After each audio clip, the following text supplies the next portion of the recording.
Olá, sejam bem-vindos. Nós estamos aqui mais uma vez falando em saúde e dessa vez com 3 advogados. Justamente porque o tema de hoje nós vamos tratar do direito médico e direito da saúde.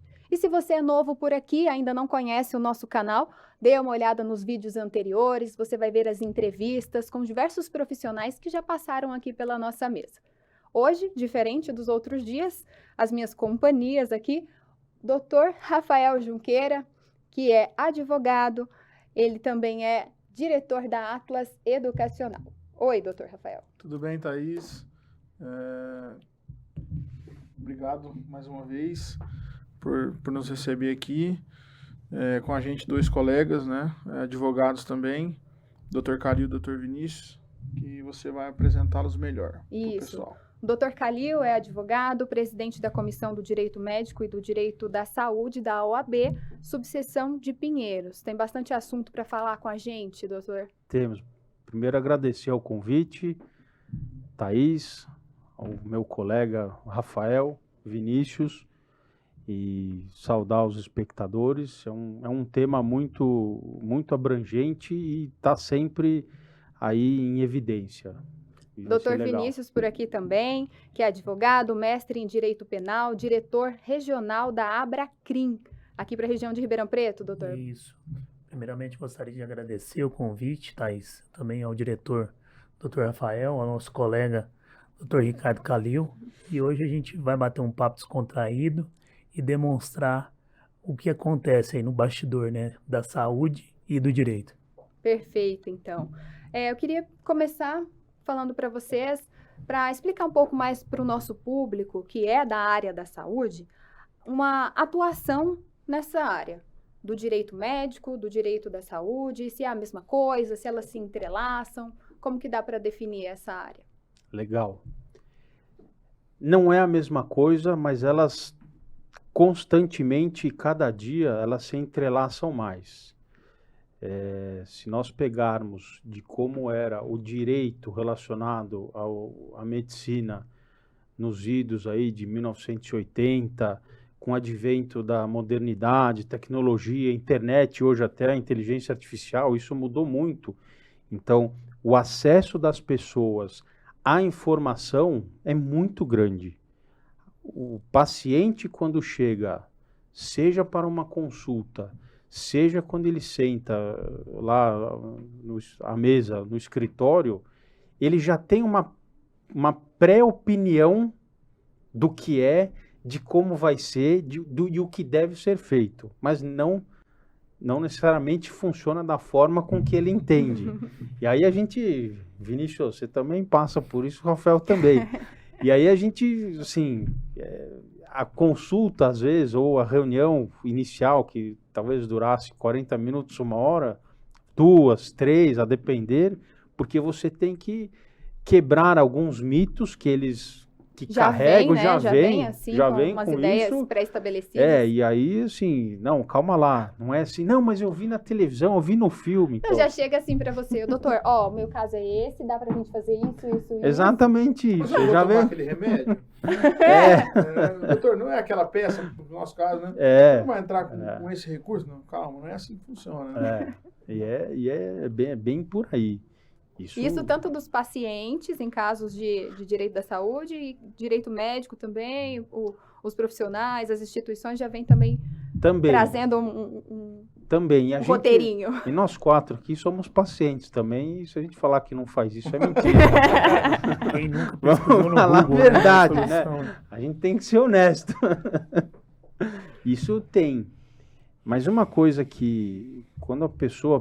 Hoje, com acesso à informação, aumentou substancialmente as demandas.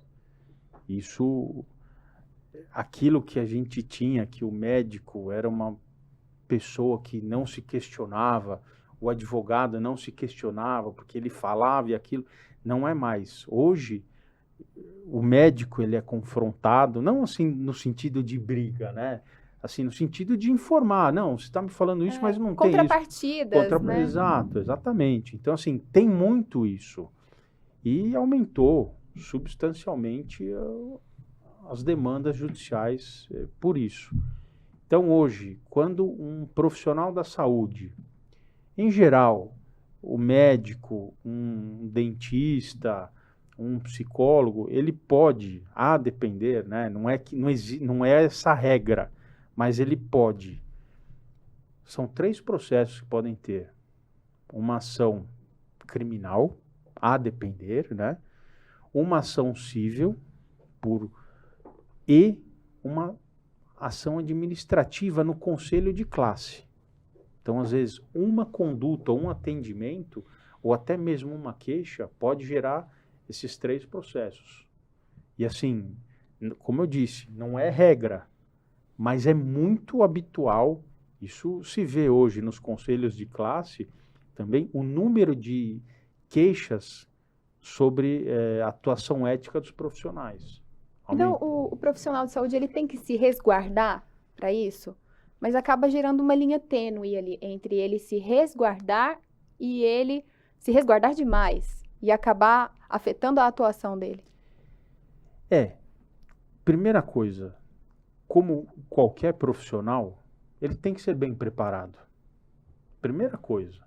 Não dá pra gente falar, não, olha, você é um generalista. Até pode ser um generalista.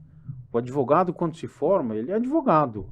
Ele não é, sou especialista na área X ou Y. O médico também, ele é médico. Ele se formou, ele pode fazer uma cirurgia, uma neurocirurgia. Ou ele pode fazer um curativo ali numa situação.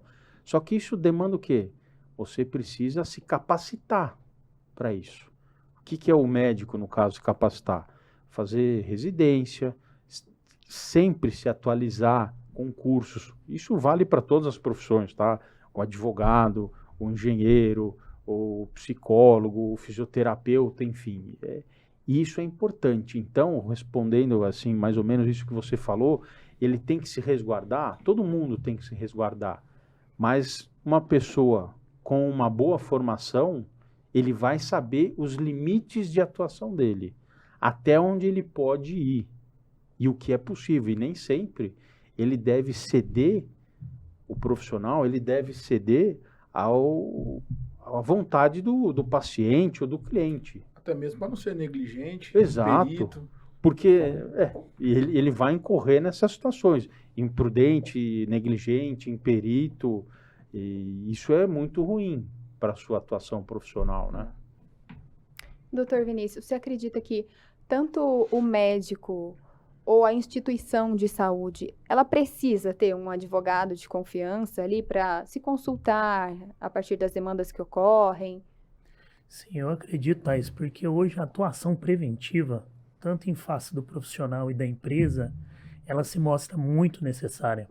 Porque antigamente tinha-se uma visão que o momento de se atingir aquela pessoa, aquele profissional, seria só no âmbito administrativo, no conselho de classe. Mas hoje a gente tem visto o aumento muito excessivo do âmbito criminal, que atinge a pessoa de uma forma que ela não esperava. Ela pensou, acreditou que de forma administrativa resolveria aquela questão, e hoje o âmbito criminal já está atingindo ela.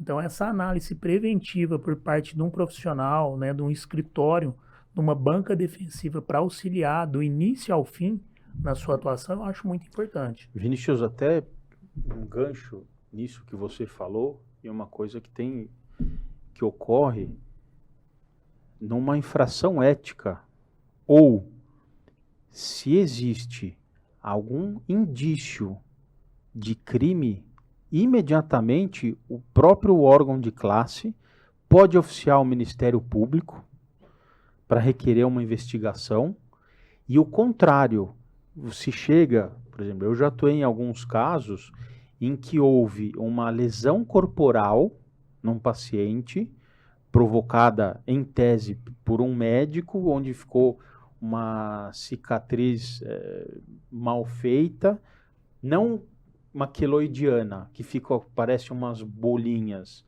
mas uma cicatriz mal feita em que aquilo ficou inestético, né? Não ficou bom, e ele foi à delegacia de polícia e o delegado imediatamente oficia o órgão de classe para apurar a conduta ética. se aquele médico ou o profissional infringiu alguma dos artigos do Código de Ética, se aquilo causou algum mal ao paciente, a conduta profissional. Então, não é para trazer medo, é exatamente isso, é o preventivo. E não é também que o profissional fala, não, peraí, agora eu vou consultar meu advogado. Alô, advogado, olha, tá aqui o paciente, Posso fazer isso? Posso fazer? Como que eu vou fazer? Não é para tanto. Não é para tanto, mas há casos em que tem. Eu tive um caso em que eu atuei, era um cirurgião plástico, onde foi feita uma cirurgia, ia retirar um implante de prótese glútea, e quando ele abriu a paciente para retirar, aquela prótese tinha rompido. É uma coisa que pode acontecer. Isso não é imperícia do médico, não é da procedência dele. Mas aconteceu. Imediatamente, e aí é o quê? É o médico experiente, é o profissional, aquele que se prepara. Então, foi necessário ele documentar aquilo com fotos para ele se resguardar, e ele foi alvo de uma ação civil, criminal e no CRM. Ele foi absolvido. Mas se ele não tivesse se resguardado desta forma, teria sido condenado. Ação administrativa e ação criminal, uma tem peso diferente da outra? Com certeza. São responsabilidades diferentes, né? Vinícius, aí você é mais do penal. O âmbito criminal, ele atinge numa esfera, digamos, um pouco desmedida, a gente pode utilizar. Já a administrativa, as sanções são internas. Já no âmbito criminal, a gente pode utilizar até um método que várias pessoas falam, olha, eu perdi o meu réu primário. Dependendo de uma condenação que surgir ali, de uma atuação profissional, ela cria ali aquele rol de não ser mais tecnicamente primário. E está ali condenado por um crime, seja por detenção, reclusão, mas é uma extensão muito grave. O que isso resulta? No impedimento de prestar concurso. Então é muito grave. Até mesmo o direito de ir e vir, né? Exatamente. Estamos falando de perder até a liberdade. Ué, tem um caso famoso, dá para falar, do Roger Abdelmaci. Sim. Ele foi condenado a 238 anos e, assim, ele infringiu a ética, ele foi cassado, mas ele infringiu a ética, ele infringiu a lei penal, hoje ele está preso, pagando, ele sofreu diversas ações cíveis indenizatórias, porque essas pessoas, olha só como é amplo, o espectro é amplo de efeito sobre isso. Então, muitas pessoas ficaram com problemas psicológicos, a pessoa não sai, a pessoa, às vezes, não se precisar passar num médico ou numa consulta, aquela síndrome do avental branco, a pessoa entra em pânico.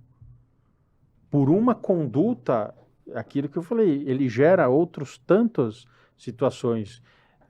Hoje em dia, o que se fala muito também em violência obstétrica.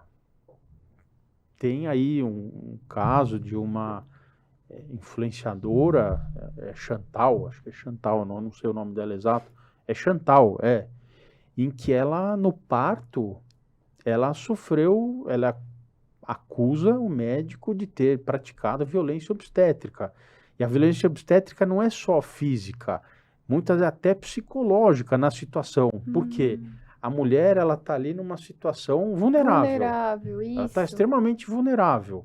E parcialmente sedada, não uma sedação total, mas parcialmente sedada, e onde ela está ali, qual a possibilidade que ela tem de reagir? Zero. Né? E ali foi nisso aí. E existe um processo, uma ação. Um inquérito policial havia sido arquivado, conseguiram desarquivar e virou uma ação penal. Hoje o médico, ele é denunciado. Tem aquele outro caso que aconteceu no Rio de Janeiro, que era um anestesista. Em que ele abusou da paciente E é um absurdo. Aí é um cara E nesses casos, assim, tem a presença de advogados dos dois lados. dos dois lados. É porque, mesmo ele estando errado, ele tem os direitos de defesa dele, né? Então, A tem questão alguém que processual trabalha por ele na defesa Sim, dele. Tem. E tem alguém que trabalha na acusação. Tem, como até o assistente de acusação, né, Sim. Vinícius? Hoje existe a versão do assistente de acusação, onde o advogado ele representa a vítima. Então, em conjunto com o Ministério Público, ele tenta elucidar ali alguns fatos que o Ministério Público sozinho teria uma certa dificuldade de saber, de obter. Então, hoje tem muito, principalmente quando envolve a questão do profissional médico, esse papel do advogado como assistente de acusação. E uma coisa que é muito importante também para os profissionais da saúde é se apegar ao detalhe. O advogado ele é importante desde o procedimento administrativo ou até mesmo quando vai se tornar um processo. Porque às vezes ele confia muito ali no conselho de classe e a defesa no procedimento administrativo é deixada de lado e ele se preocupa em um momento que já está um pouco mais defasado todo o contexto fático, seja na forma administrativa processual ou até mesmo que hoje a gente vê que a mídia trabalha muito, né, atacando os profissionais. Né? E uma coisa que é importante, assim, fazendo aqui uma promoção de toda a advocacia, não só minha, mas a atuação, o médico ou o profissional da saúde, não vou falar só o médico, porque o profissional da saúde, ele não se preocupa em constituir um advogado na fase, se ele tiver um processo administrativo. Porque não precisa. Ele mesmo pode fazer sua autodefesa. Só que ele não tem o embasamento e nem o conhecimento técnico de entender o que é uma sindicância, o que é uma apuração, Sim. e ele vai se basear, ele vai fazer uma defesa eminentemente técnica, relativo à atuação dele. relativo ao fato, né? Relativo ao fato. Mas muitas vezes ele deixa de lado o aspecto processual. E no aspecto processual, você pode invalidar uma questão ética. Eles estão capitulando um artigo errado na apuração e na conduta, só que isso ele peca onde? Ele não tem o conhecimento processual. Daí a importância de constituir um advogado para fazer isso. É a mesma coisa. Você vai operar. Quem que vai operar? Você não tem que contratar um médico? Vai lá, o médico vai fazer. Você vai fazer um curativo. A importância da atuação do profissional do direito nessas questões. Assim, eu vejo, já atuei em casos assim tenebrosos, onde chegou em que eu cheguei tinha um cliente que ele estava com 7 cassações, mas não por erro. Ele não tinha cometido nenhum erro médico, nenhum. Era uma questão de publicidade. 7 cassações. E onde há tempo ele contratou, eu entrei no processo, e onde foi? No aspecto processual. Eu falei assim, olha, é possível salvar o seu processo, mas assim, vai depender da habilidade e de como os conselheiros vão enxergar isso agora. Porque você passou desde a fase da sindicância até foi julgado por uma turma de médicos do Conselho Regional de Medicina e que não foi alegado isso. Mas matéria de ordem processual, matéria de ordem pública, nulidade ou um cerceamento de defesa, você pode arguir a qualquer momento. Você pode falar, sei lá, meia hora antes do julgamento, eu vou arguir agora isso. E se é o profissional que não atua na área do direito, não sabe dessas coisas? Não sabe e vai... Bate cabeça. Vai bater cabeça e vai morrer com aquilo. Ô, Calil, você comentou agora aí da publicidade médica, né? A gente viu que tem uma normativa nova de março, e você comentou agora que o ato, se não for observado a legislação de publicidade médica, o médico pode ser cassado. Sim, esse caso foi cassado. Eles fatiaram, era um fato, E eles fatiaram em 7 sindicâncias que depois viraram processo. Aí você vê, o conselho atua de forma técnica e processual. O médico que não quis constituir um advogado, ele entendeu que não. Ele fez o quê? Uma defesa? Não, isso não tem infração ética. E processualmente foram revertidas as cassações, e ainda é possível, veja bem, para todos os profissionais, qualquer decisão administrativa emanada ou dada pelo órgão de classe, o Conselho Regional, Federal, ela é passível de ser judicializada, mas quando você vai entrar com esse processo, talvez para anular esta condenação que você teve no administrativo, você só pode discutir questão processual. Você não vai poder discutir, não, olha, ele é um bom médico, ele não colocou o nariz na testa, não é. Ele vai só discutir exatamente isso. Teve um cerceamento de defesa, é nulo, ele não foi citado para falar sobre esse depoimento, sobre essa prova, ele não foi citado para participar de uma audiência onde ele é investigado.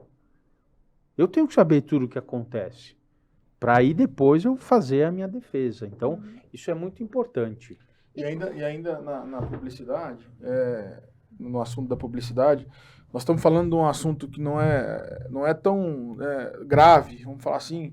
Eu sou um pouco crítico à questão da publicidade da advocacia, não poder fazer nada. Basicamente, a gente não pode fazer nada. E na medicina, eles têm a legislação, né? A gente está falando de publicidade médica especificamente, tem a legislação própria. E a gente está falando de uma coisa que hoje é corriqueiro por causa das redes sociais, então os médicos anunciam, e às vezes não sabe que está cometendo um ato infracional que pode caçar a possibilidade deles trabalharem, né? Então acho que isso é uma coisa que tem que estar muito atento. As pílulas que o CRM, por exemplo, vai soltando. Vou dar uma diquinha aqui, hein? Uma diquinha só. E assim, o advogado ele tem que ser curioso por natureza. Curioso, investigativo, e ver, acompanhar. E eu sigo muito perfil médico. Muitos. E uma das coisas que o CRM fala que você tem que ter o número, se você usa a sua rede social para o seu trabalho, você precisa ter lá o número do seu CRM, e se você tem o registro de especialização, que é o RQE, tem um número lá, você tem que colocar. Você vai fazer um site, outra, eu vou passar duas, vai. Você vai fazer um site que não tem. Ele tem lá quem é o diretor clínico da empresa. O fulano, o médico, fulano de tal, número do CRM dele. Então, assim, ele precisa desta assessoria. Pode ser por um profissional do direito, ou pode ser até por alguém que seja voltado, especialista em marketing, voltado à área da saúde. Porque tem muita coisinha, então, muito detalhe que o médico pode cair, pode tomar um processo. Muitos. Se você pega lá a resolução, existia uma resolução, mas era muito travada. E assim, aí nesse ponto eu vou dar cartão verde para a medicina, porque eles estão anos-luz à frente da OAB. Mas assim, anos-luz, que assim, eles não tinham mais como brecar a forma do médico se apresentar, se comunicar. Implicitamente é uma propaganda, não é para falar que não. O mesmo advogado na rede social, ele vai lá, assim, não deixa de ser. Você sabia que você tem... Você usa uns tempos verbais aí. Mas também tem que tirar essa fantasia de monstro da publicidade também, exato, né? Eu concordo. Porque quanto mais as pessoas tiverem acesso a bons profissionais que estão ali comprometidos com um determinado assunto, melhor. Isso, o mercado ele expande para outras áreas também, né? Não é só... E agora, a gente precisa andar na mesma velocidade com que as coisas acontecem. Não é possível a gente ter uma legislação por exemplo, no Código Penal de 1984, 1980. Pô, nós estamos em 2024, Hortelã, muitas você coisas mudaram. A 40. gente está citando as É. evoluções, né? Não, de 40, assim, o que teve, assim, aí você vai remendando, remenda, e também não é para toda hora fazer, bom, agora vamos fazer um código novo, vamos Joga fazer isso uma lei fora. nova, não é isso, mas assim, precisa modernizar, Acompanhar o mundo. acompanhar, exato, tem que acompanhar o mundo, não é? A modernização chegou muito rápido, né? E muitas coisas não modernizaram, né? A gente está falando de um código, comentando agora do código aí de 1940. Tá tudo bem, tem os remendos, mas a base, o texto, a base da lei é de 1940.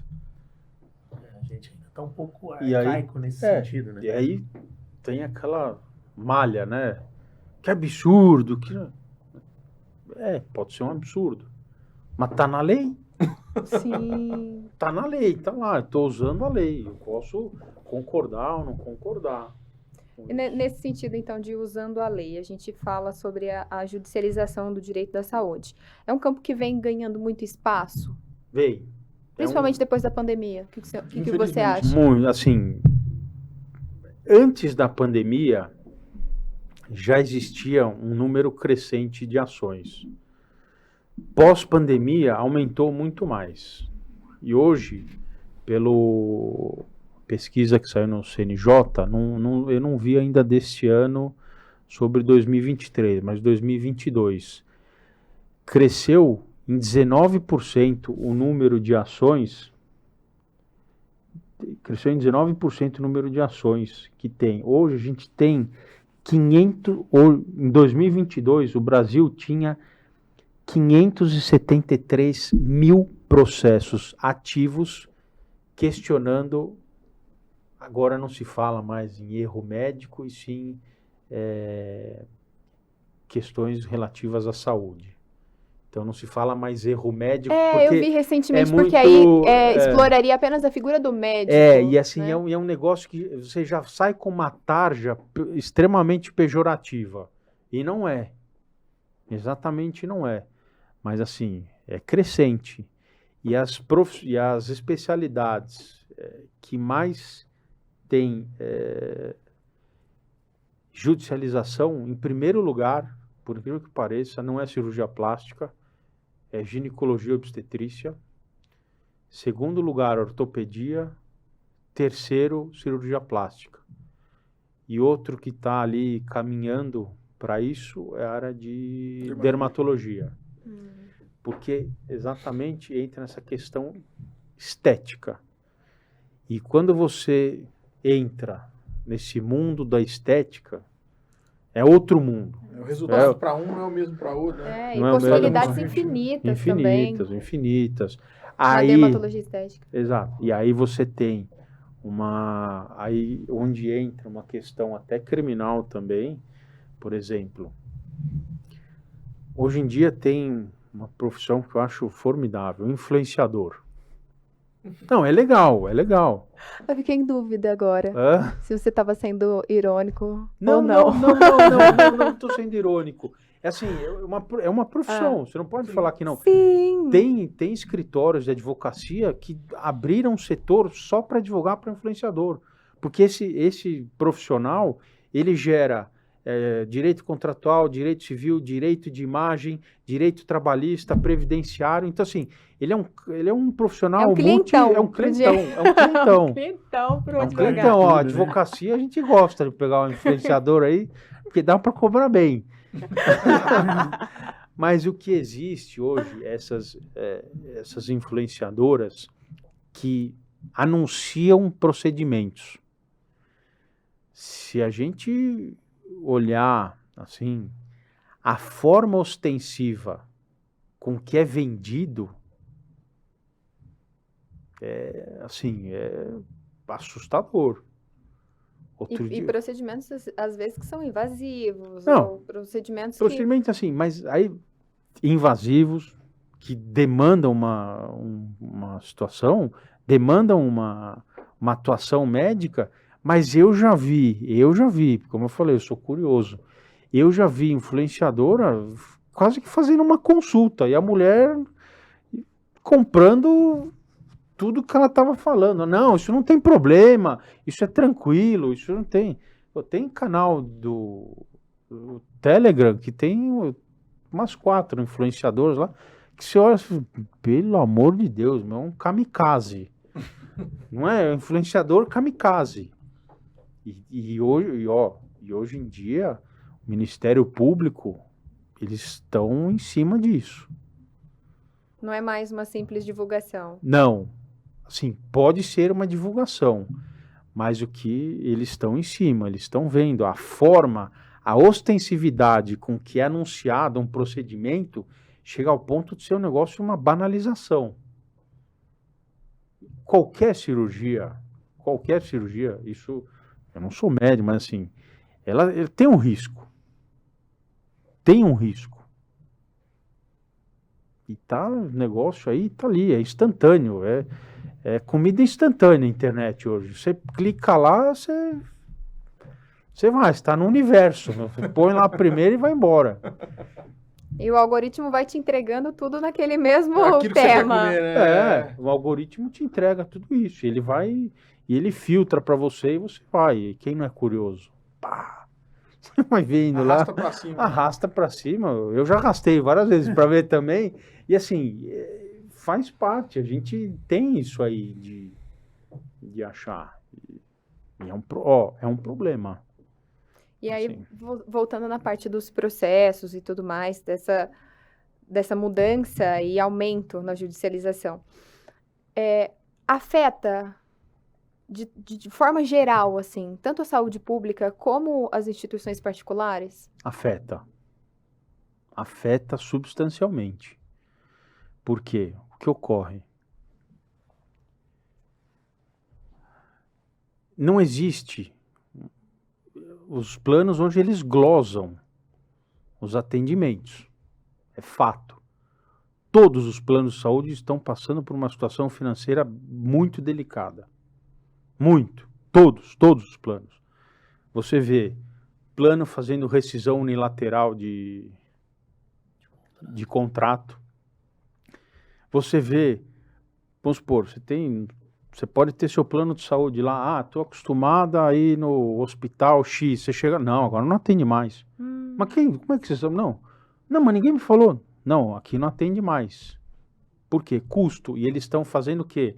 Trazendo para a rede própria. Rede própria, então você está lá sob o cuidado dele, sob... dentro do hospital dele, dentro do que ele entende que é. E aí você pega, por exemplo, aquela pessoa que é fã número 1 de médico, de doença, de tomar remédio. Então, assim, a pessoa vai lá, ela fica transtornada. Você não pode... Pô, mas você não vai me dar um remédio? Você não vai pedir um exame? E aí o que tem? Aquele problema do médico. Pô, esse cara é um problema. Se eu não pedir o exame, então pede qualquer coisa lá. Assim, não estou desmerecendo o profissional da saúde. Mas olha, vou pedir, fica naquele subconsciente dele de ele ter um problema. Olha só o problema que é isso. Então, ele onera você que, por exemplo, tem uma saúde boa, então você vai pagar muito mais caro o seu plano, ou você não vai ter um benefício mais rápido e eficiente de fazer um exame, porque a outra pessoa lá vai lá e faz exame, encravou a unha, ele quer fazer o exame da ponta do cabelo, quer fazer vitamina D, quer fazer tudo, e não é. E tem médico que pede ali também.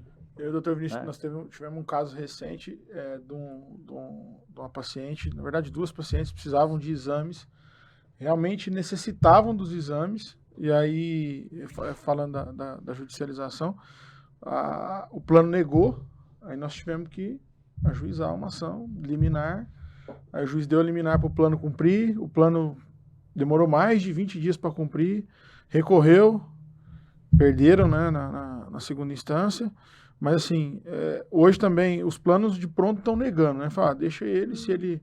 Por isso que também aumenta a questão dos casos quando a gente fala da judicialização, né? É porque hoje, então, não basta ter o plano de saúde, você ter um determinado plano de saúde e achar que você está guarnecido. Dependendo, não. E nós estamos falando assim, a paciente, essa ação que a gente fez, são pacientes que com o tempo adquiriram doenças graves, exame para diagnosticar a doença grave e que o plano negou. Simplesmente elas foram lá, nós não vamos fazer o exame. E qual é a saída, assim?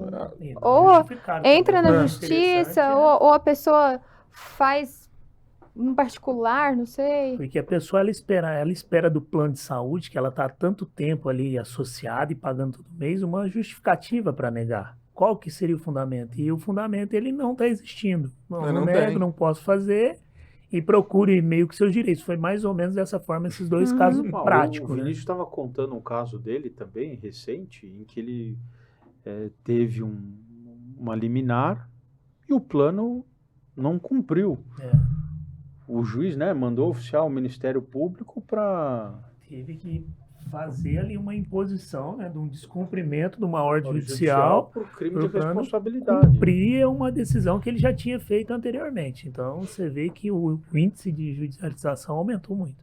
E o que acontece nesse caso, assim, por exemplo, no caso da paciente de vocês? Aí teve o exame negado, precisou entrar na justiça, e a partir daí, quais são os passos?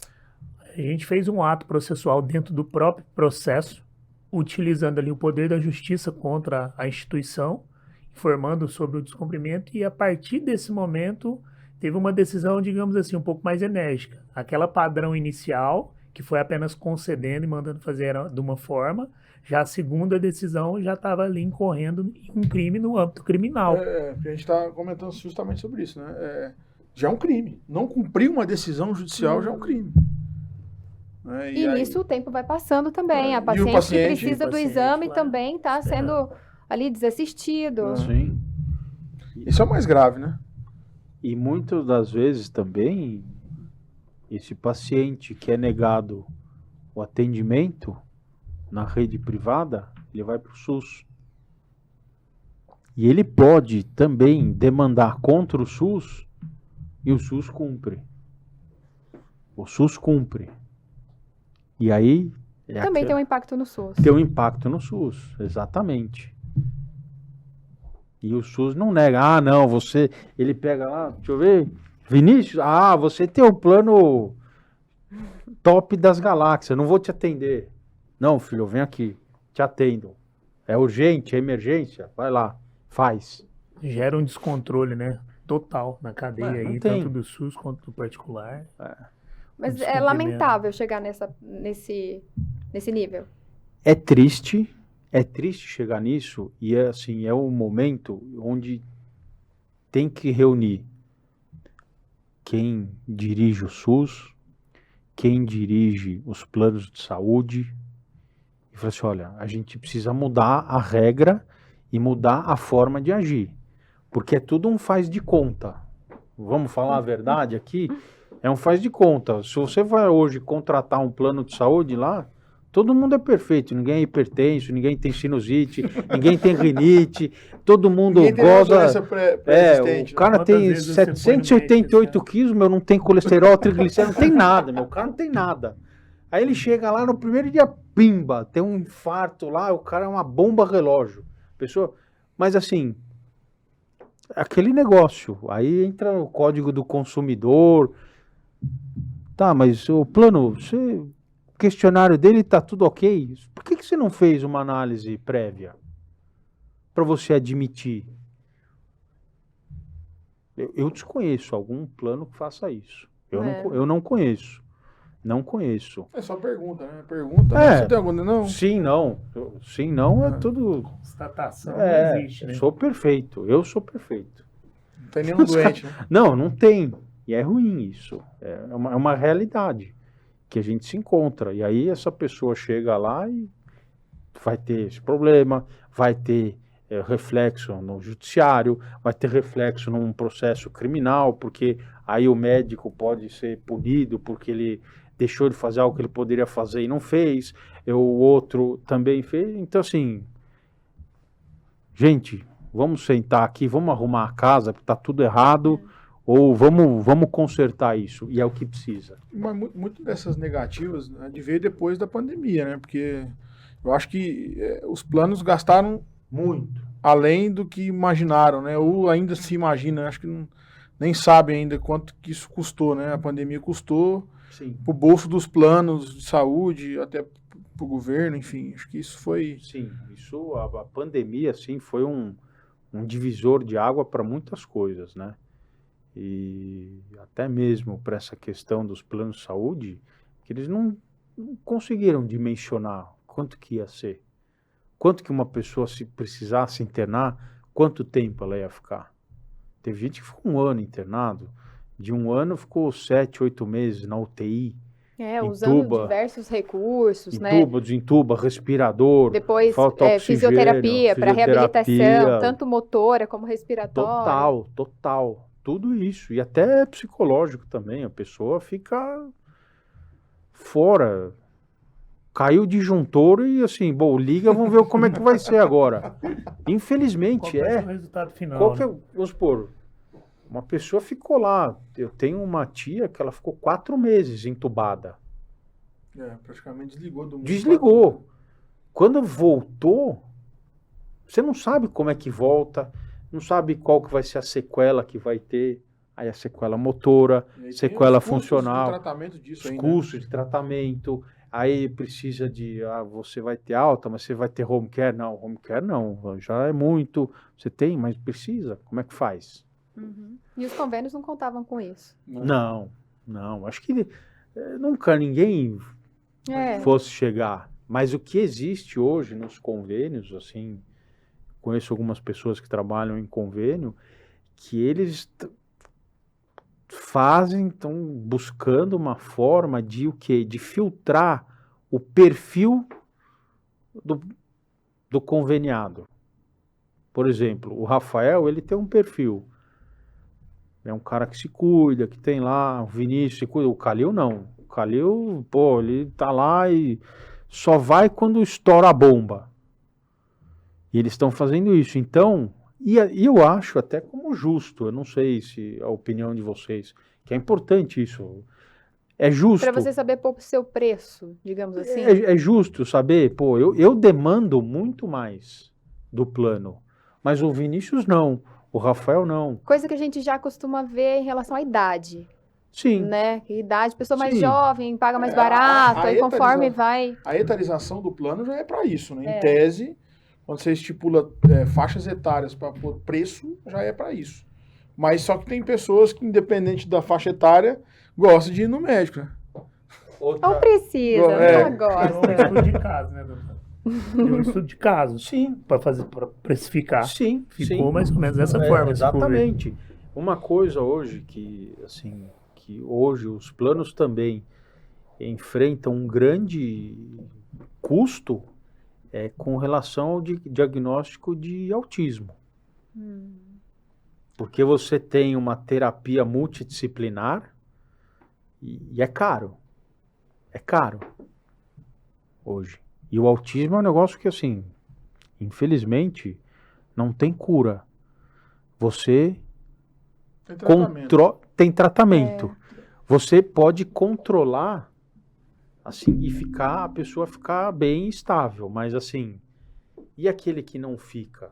Se ele perde, porque o plano fala, não, você tem 10 sessões. Mas em 10 sessões, talvez você não consiga atingir. Quando ela atinge, regride porque para. E aí até o tempo de você voltar... Não consegue, o paciente não faz esse... E assim, é um negócio, assim, eu tenho uma conhecida que trabalhava comigo, que o filho dela é um autista severo, assim, não comunicativo. E ele fazia tratamento e tinha uma briga com o convênio. Aí parava. Quando ele evoluía,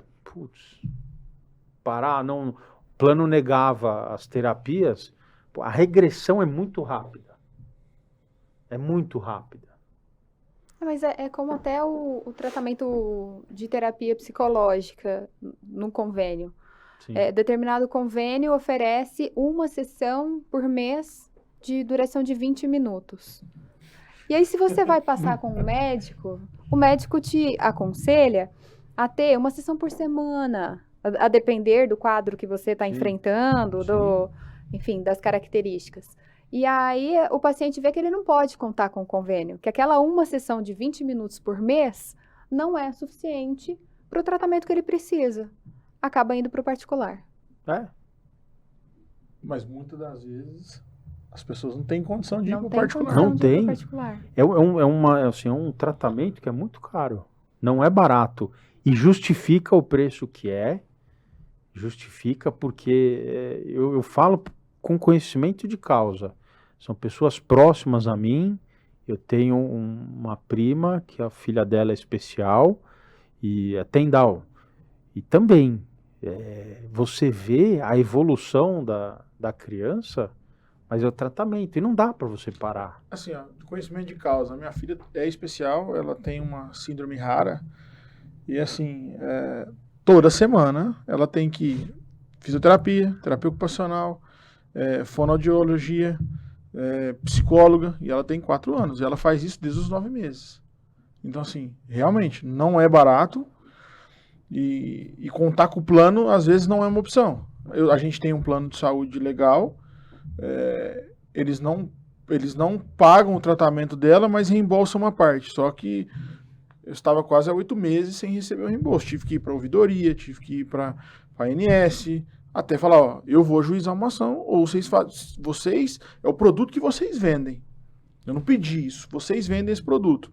E eu também não pedi que a minha filha fosse assim, tô falando de causa própria. Sim. Minha filha. A gente vive isso. Nós dois vivemos. E assim... E a gente troca essa informação, né? Pra onde a gente Não, vai e assim, correr? Vamos correr pra... Eu vou te falar, sensibiliza. Porque quando eu vi, era a secretária do escritório que eu trabalhava, cara, é triste.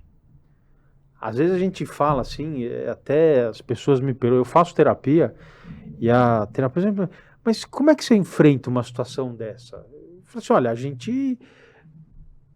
Veste É uma armadura. corriqueiro, você tem uma armadura lá, mas você é gente, você corre sangue quente. Mas depois Então, tem que fazer terapia. E você vê, e aí você chega lá e você vê assim, eu valorizo demais e dou muita importância para quem convive com uma situação dessa, porque eu sei o que é. Eu sei o que é, e é triste. E você bater as portas, chegar ao ponto de ter que bater as portas do judiciário por uma situação que... Você não pediu pra ser, né? Cara, não tem que questionar, filho. É aquilo lá e acabou. Tá lá. Faz. Cumpra-se, né? No direito a gente fala, cumpra-se. Cumpra-se, cara. Medicamento de alto custo e insumos também são muito produtos de Demandado. ação. Muito demandado. Tem muita demanda sobre medicamento de alto custo. Tem um medicamento que eu não lembro o nome dele, mas assim, você ministra até uma determinada idade da criança, que depois que passa disso não resolve. É pra ela? Não é para ela. Ela é esclerose lateral amiotrófica. Não é para ela. É um outro. Mas assim, o remédio custa acho que uns 4 milhões, 5 milhões, assim. Nossa, gente. E você pode dar até uma determinada idade. Se passar daquela idade, não resolve. Você vai, literalmente, você vai jogar o dinheiro. Não jogar, desculpa o termo. Você vai deixar de Não vai ter o disponibilizar. mesmo aproveitamento, não vai ter, ter o exato, aproveitamento. você A poderia importância do citar. SUS, né? O poder Sim, do SUS, o poder né? do SUS, exatamente. O SUS, todo mundo, a gente às vezes critica, assim, mas ó, vamos dar uma palmatória. O SUS é muito bom. Tem oportunidades de melhoria diversas, mas é muito bom. Você não vê ninguém ali sem respaldo no SUS. Pode demorar, pode faltar profissional, mas assim, eles acolhem. E principalmente comparado com outros países que não têm esse serviço de Que não saúde. tem, é exemplo. O SUS, a É gente exemplo, tem que exemplo. bater no peito e é exemplo para muitos países o que tem. E a gente, Eu acho Não que é o mole, SUS é não. um modelo aí que deve ser usado. Deve. Deve ser por muitos, aprimorado, melhorado, Aprimorado, mas é um exatamente. modelo a ser seguido, sim, com Sim, certeza. lógico. Com Não certeza. tem o que falar. É. Não Quando tem o a que gente falar. vai viajar para a Europa, a preocupação é: vamos fazer um seguro-saúde? É. Por quê? Porque Sim. senão você.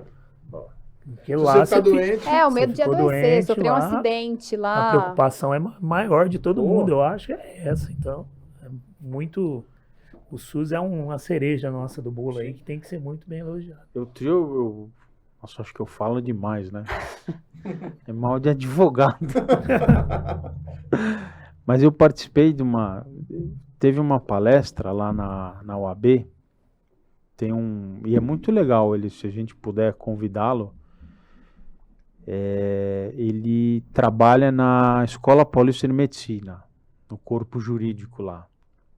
Esse cara entende de SUS. Esse cara deu uma aula.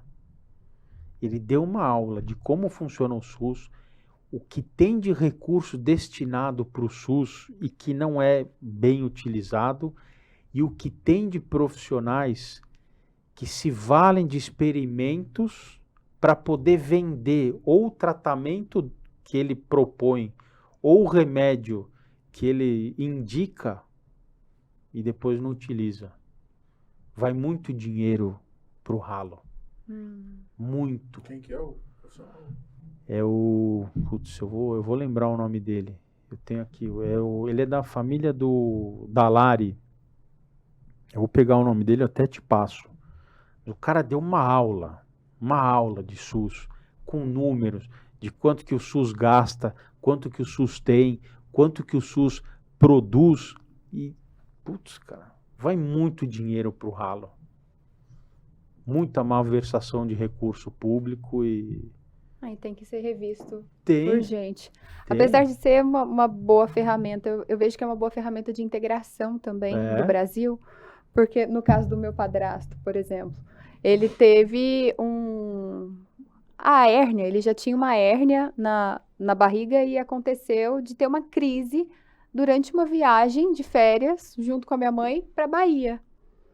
E aí, tanto que nas vezes que eu falei com eles pelo telefone, a minha mãe falou assim, ó, a gente tá indo aqui pro pronto-socorro. Aí eu falei, gente do céu, e ele sabia que ele tinha essa hérnia, ele não operou a tempo aqui, aí teve que operar de emergência no SUS, na Bahia, né? Então, assim, e graças a Deus deu tudo certo, teve toda a assistência, mesmo ele estando, assim, muito longe de casa, É. né? É um sistema integrado que você pode estar em todo lugar do Brasil e você recebe essa assistência. Na verdade, é uma das diretrizes do SUS, né? Universalização, É. priorização. Sim. Exato. É um dos princípios básicos, pilares do SUS, né? Que é justamente isso. Mas é realmente um modelo a ser seguido. E Muito. nós estamos chegando ao fim da nossa conversa. Aí que a gente vê que o tempo Super. passa rápido. rápido, doutor. Quando a conversa E é ainda boa, fica muita coisa ainda. É, pra Não, Sim. tem comentar, muito assunto para que você pode trazer aí de a debate. gente marca né? mais conversa. É, a gente pode Vamos. prometer aí, Eu ó, sei que São outros... Paulo é pertinho daqui de Ribeirão, dá pra vir. Não, quando você gosta do lugar, não tem longe. Ah, Não é longe, que eu bom. gosto. Ribeirão eu gosto. E na próxima pode vir com o tema sobre a publicidade, né? Pô, é legal, Trazer podemos fazer. Vamos, publicidade. vamos. Como deve ser feito, o que que pode, o que que não pode. Blindar o médico do crime de lavagem de dinheiro com influência. Tem muita Tem coisa muito acontecendo. assunto. Tem muito Vou te assunto. falar, essa influenciadora que eu falei, ela está respondendo um processo por sonegação, lavagem.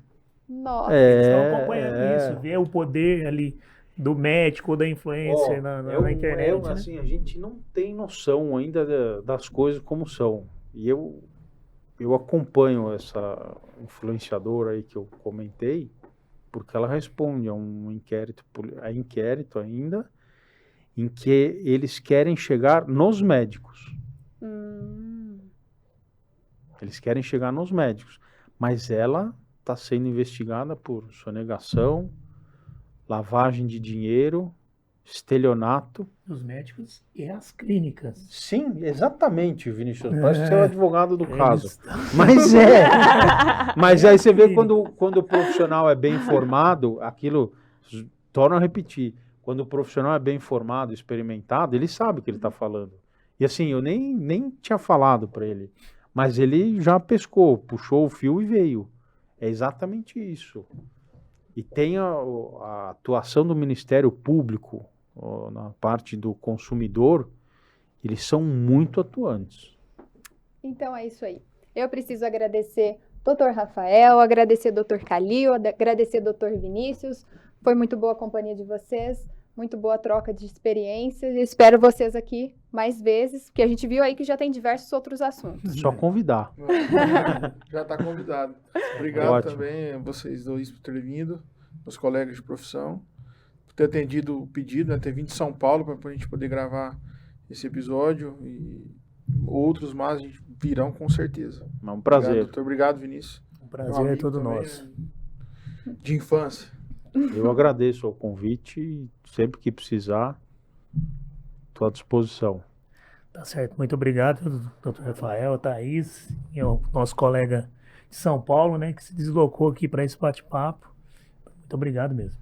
É isso aí, então, Obrigado. pessoal. E se vocês não ficaram convencidos que você, profissional de saúde, médico, enfermeiro, fisioterapeuta, quem tem clínica, instituição de saúde, se vocês não ficaram convencidos de que vocês precisam de um advogado de confiança, olha, eu fiquei convencida depois dessa conversa. Que bom. Então é isso. Eu espero vocês nos próximos episódios aqui Falando em Saúde, que é o podcast da Atlas Educacional. Peço novamente para você que não se inscreveu ainda no nosso canal, clique no botão que aparece no vídeo, você vai ser notificado a cada novo episódio do podcast. Fico aqui, até a próxima.